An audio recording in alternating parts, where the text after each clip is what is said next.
Hey everyone, this is Joe from Materials Woodshop. Over the years, I have acquired quite a few Dewalt cordless tools and batteries. And one of my main goals this year is to have better organization in the shop.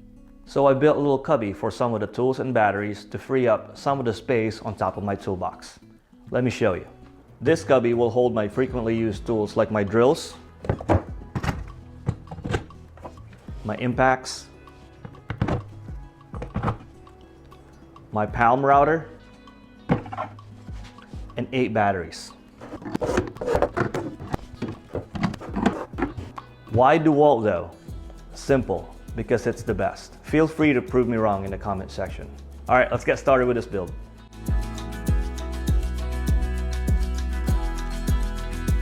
For this build, I'm going to be using 1/2 inch plywood, and final measurements are 24 by 11 by 12 inches deep. These are going to be the long parts of the box, and I am cutting them to about 23 inches, taking into account the 2 1/2 inch plywood that's going to be on the side. Using the crosscut sled, I cut the sides to the final dimensions of 11 inches, and this is what it should look like after you have all the basic components for the box. This is going to be a shop furniture, so I'm not going to try to overcomplicate things, and I'll be using this Kreg Pocket hole jig for pretty much all of the assembly. I recently upgraded to this Kreg 720 Pro as I have been using my 8-year-old Kreg R3 Junior, the one that has 2 holes and you have to clamp it every time. It takes so much longer, and this one makes everything so much easier. With pocket screws, since the screws are at an angle, you really want to clamp the 2 pieces you're joining together so it doesn't shift on you when you drive the screws. I'm using this 90-degree corner clamp that I bought from Amazon to make sure that the corners are at a perfect 90, and then the pieces don't move when I drive in those pocket hole screws. This clamp's pretty easy to use as long as you pre-assemble everything before actually using it. I will leave a link down below with my Amazon affiliate link for this clamp and all the tools used in this video. And as always, thank you for your support.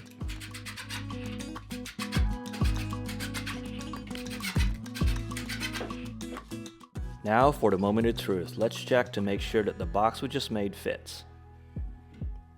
Like a glove. Here I'm adding 3/4 inch plywood as a support to prevent the box from racking, and also it's going to serve as a mounting point to the wall. I'm also adding this divider to maximize the space on this cubby, and it's about 6 inches off from one of the sides. As far as mounting the tools, I'm actually using these 3D printed mounts that my buddy from Dakbar Creations made for me. But you can actually purchase this on Amazon, and they are fairly cheap. I will leave some links down below for some options for the mounts. After I spaced out and marked all the locations for the mounts, I removed the tops so I can go ahead and screw the mounts in.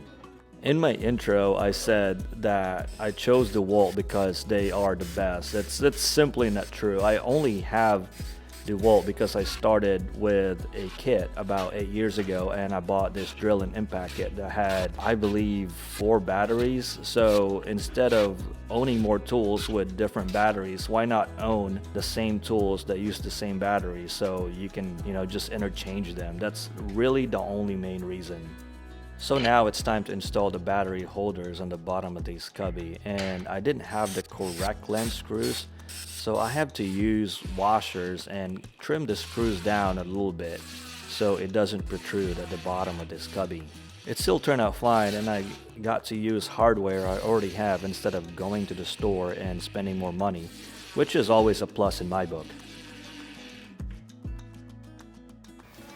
After I screwed in all the mounts, I routed the front edges with a 1/4 inch roundover, and I gave it a quick sanding off camera.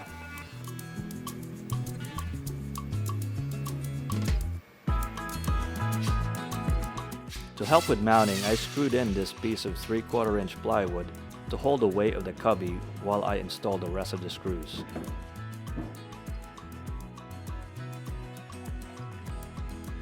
After securing the cubby with a clamp, I used a stud finder to find a stud so I can drive a screw in.